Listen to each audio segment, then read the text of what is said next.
The teacher of Christianity acts like a person who promises to restore patients to bodily health, but who prevents them from consulting skilled physicians, by whom his ignorance would be exposed. Christians weave together erroneous opinions drawn from ancient sources, and sound them before men, as the priests of Cybele clash their symbols in the ears of those who are being initiated in their mysteries. A few years ago, he began to teach the doctrine, being regarded by Christians as the Son of God. He invented his birth from a virgin, and was disgracefully born in a certain Jewish village. Of a poor woman of the country who gained her subsistence by spinning, she was turned out of doors by the carpenter to whom she'd been betrothed, having been guilty of adultery, and that she bore a child to a certain soldier named Panthera. That after being driven away by her husband and wandering about for a time, she disgracefully gave birth to Jesus, an illegitimate child, who, having hired himself out as a servant in Egypt on account of his poverty, and having there acquired some miraculous powers on which the Egyptians greatly pride themselves, returned to his own country, highly elated on account of them, and by means of these proclaimed himself a god. Seeing you are so eager for some novelty, how much better it would have been if you had chosen as the object of your zealous homage someone of those who died a glorious death, and whose divinity might have received the support of some myth to perpetuate his mystery. Why, if you are not satisfied with Hercules or Aesculapius and other heroes of antiquity, you had Orpheus, who was confessedly a divinely inspired man who died a violent death. How much more suitable than he would have been Jonah in the whale's belly, or Daniel delivering from the wild beasts, or any of still more portentous kind. You mock and revile the statues of our gods. But if you had reviled Bacchus or Hercules in person, you would not perhaps have done so with impunity. But those who crucified your god when present among men suffered nothing for it, either at the time or during the whole of their lives. And what new thing has there happened since then to make us believe that he was not an impostor, but the Son of God? If the Christians would be willing to answer my questions, which I do not put as one who is trying to understand their beliefs, for I know them all would be well. But if they will not consent, but say, as they usually do not ask questions and so on, then it will be necessary to teach them the nature of the doctrines which they affirm, and the source from which they come.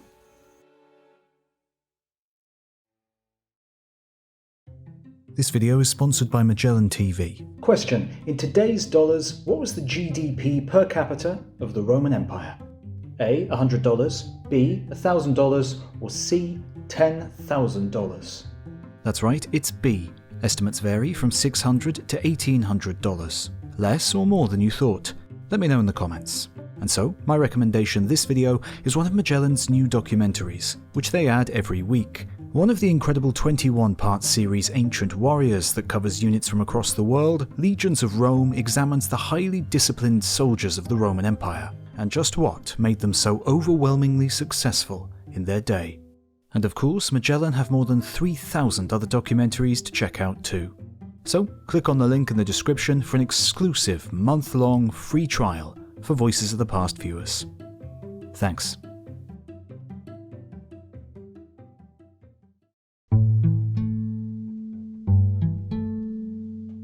Why should it be he alone, rather than innumerable others who existed after the prophecies were published, to whom the predictions are applicable? The Christian believers, like persons who in a fit of drunkenness lay violent hands upon themselves, have corrupted the gospel from its original integrity to a threefold and fourfold and manyfold degree, and have remodeled it, that they might be able to answer objections. Chaldeans are spoken of by Jesus as having been induced to come to him at his birth, and to worship him while yet an infant as a god, and to have made this known to Herod the Tetrarch, and that the latter sent and slew all the infants that had been born about the same time, thinking that in this way he would ensure his death among the others, and that he was led to do this through fear that, if Jesus lived to a sufficient age, he would obtain the throne. But if, then, this was done in order that he might not reign in his stead when he had grown to man's estate, why, after he did reach that estate, did he not become a king? Instead, the Son of God, wandering about in so mean a condition, hiding himself through fear and leading a miserable life up and down. Jesus, having gathered around him 10 or 11 persons of notorious character, the very wickedest of tax gatherers and fishermen who had not acquired even the merest elements of learning, fled in company with them from place to place and obtained his living in a shameful and importunate manner. Well, let us believe that these cures, or the resurrection, or the feeding of a multitude with a few loaves from which many fragments remained over, or those other stories of a marvellous nature were actually wrought by him. These are nothing more than the tricks of jugglers, who profess to do more wonderful things, and to the feats performed by those who have been taught by Egyptians, who, in the middle of the marketplace, in return for a few obols, will impart the knowledge of their most venerated arts and will expel demons from men and dispel diseases and invoke the souls of heroes and exhibit expensive banquets and tables and dishes and dainties having no real existence, and who will put in motion, as if alive, what are not really living animals, but which have only the appearance of life. Since then these persons can perform such feats, shall we, of necessity, conclude that they are sons of God? Yet how many others are there who practice such juggling tricks in order to deceive their simple hearers, and who make gain by their deception? Or do you imagine the statements of others not only to be myths, but to have the appearance of such, while you have discovered a becoming and credible termination to your drama in the voice from the cross, when he breathed his last, and in the earthquake and the darkness? But that when dead he rose again, and showed the marks of his punishment, and how his hands were pierced with nails. And who beheld this? A half-frantic woman, as you state, and some other one, perhaps of those who were engaged in the same system of delusion, or, which is most probable, one who desired to impress others with this portent. One who was a god could never flee or be led away as prisoner, and least of all could he be deserted and delivered up by those who had been his associates. The disciples of Jesus, having no undoubted fact on which to rely, devised the fiction that he foreknew everything before it happened. How is it credible that Jesus could have predicted these things? And how could the dead man be immortal? What god or spirit or prudent man would not, on foreseeing that such events were to befall him, avoid them if he could, whereas he threw himself headlong into these things which he knew beforehand were to happen? How is it that, if Jesus pointed out beforehand the traitor and the perjurer, they did not fear him as a god and cease, the one from his intended treason and the other from his perjury?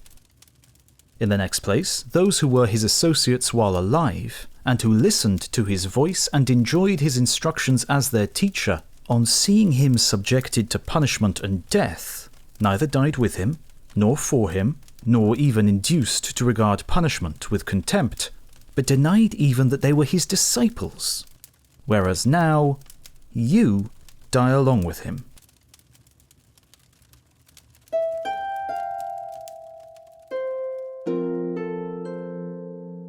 Judaism, upon which Christianity depends, is barbarous in its origin.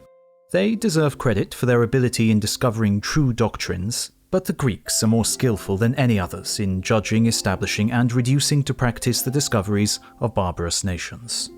The Jews, then, leading a grovelling life in some corner of Palestine, and being a wholly uneducated people, who had not heard that these matters had been committed to verse long ago by Hesiod and innumerable other inspired men, wove together some most incredible and insipid stories, that a certain man was formed by the hands of God, and had breathed into him the breath of life, and that a woman was taken from his side, and that God issued certain commands, and that a serpent opposed these and gained a victory over the commandments of God, thus relating certain old wives' fables, and most impiously representing God as weak at the very beginning of things, and unable to convince even a single human being whom he himself had formed.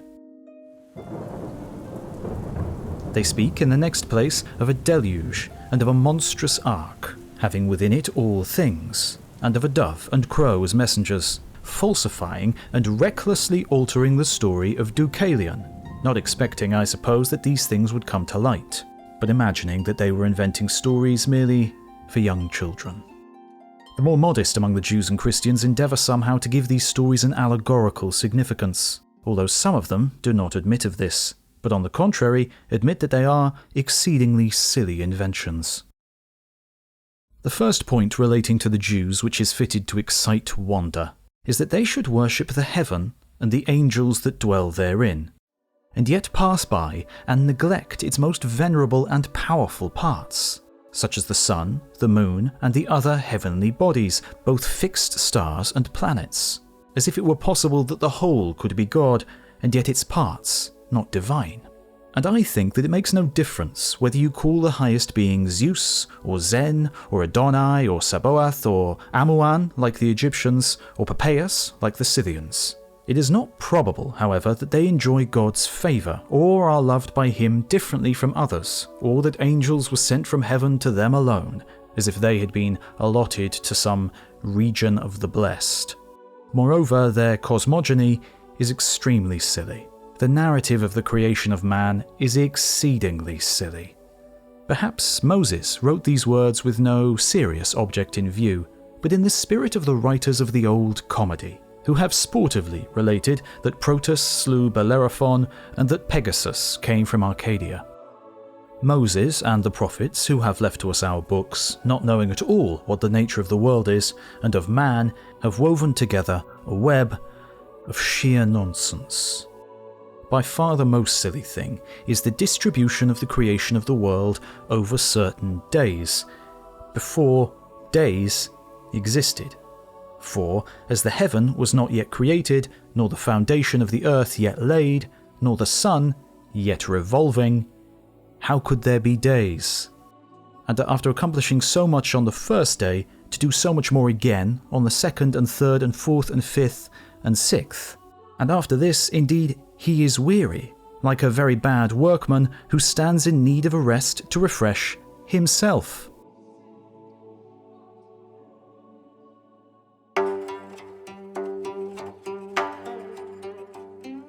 Christians at first were few in number, and held the same opinions, but when they grew to be a great multitude, they were divided and separated, each wishing to have his own individual party.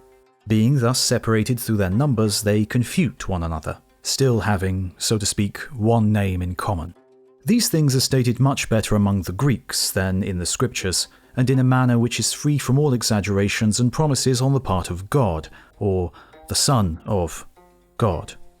You see how Plato, although maintaining that the chief good could not be described in words, yet, to avoid the appearance of retreating to an irrefutable position, subjoins a reason in explanation of this difficulty, as even nothing might perhaps be explained in words.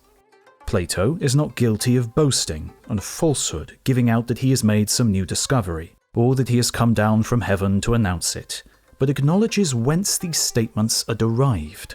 This saying, "It is easier for a camel to go through the eye of a needle than for a rich man to enter into the kingdom of God," manifestly proceeded from Plato, and that Jesus took the words of the philosopher.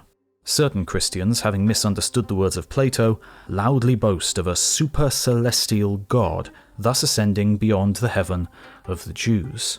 And in all their writings is mention made of the tree of life, and a resurrection of the flesh by means of the tree, because, I imagine, their teacher was nailed to a cross, and was a carpenter by craft, so that if he had chanced to have been cast from a precipice, or thrust into a pit, or suffocated by hanging, or had been a leather cutter, or a stone cutter, or a worker in iron, there would have been invented a precipice of life beyond the heavens, or a pit of resurrection, or a cord of immortality, or a blessed stone.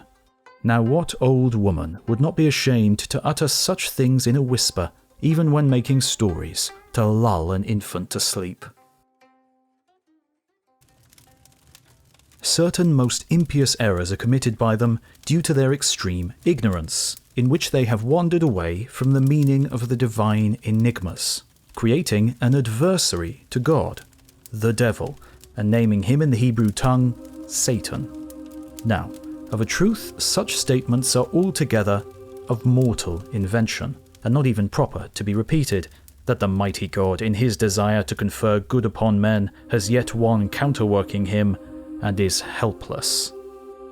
The ancients do allude obscurely to a certain war among the gods, Heraclitus speaking of it. Pherecydes, again, who is much older than Heraclitus, relates a myth of one army drawn up in hostile array against another, and names Kronos as the leader of the one.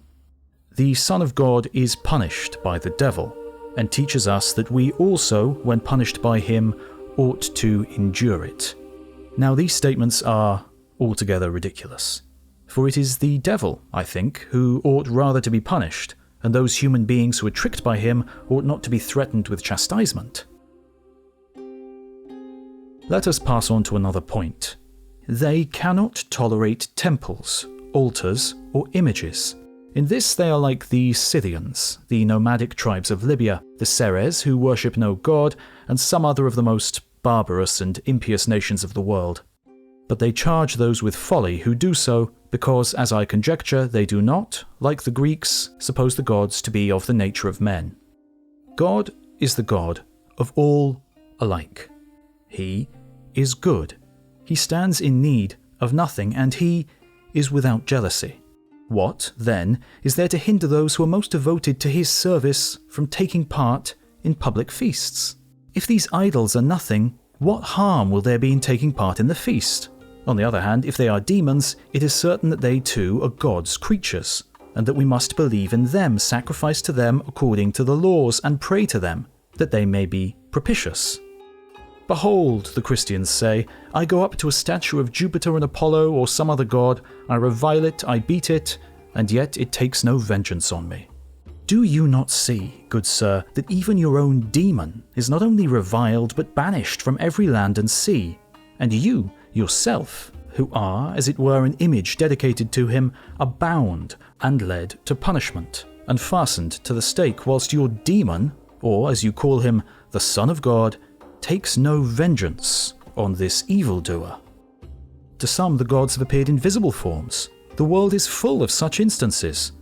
You surely do not say that if the Romans were, in compliance with your wish, to neglect their customary duties to gods and men, and were to worship the Most High, or whatever you please to call him, that he will come down and fight for them, so that they shall need no other help than his? For this same God, as yourselves say, promised of old this and much more to those who served him, and see in what way he has helped them, and you. They, in place of being masters of the whole world, are left with not so much as a patch of ground, or a home. And as for you, if any of you transgresses even in secret, he is sought out and punished with death.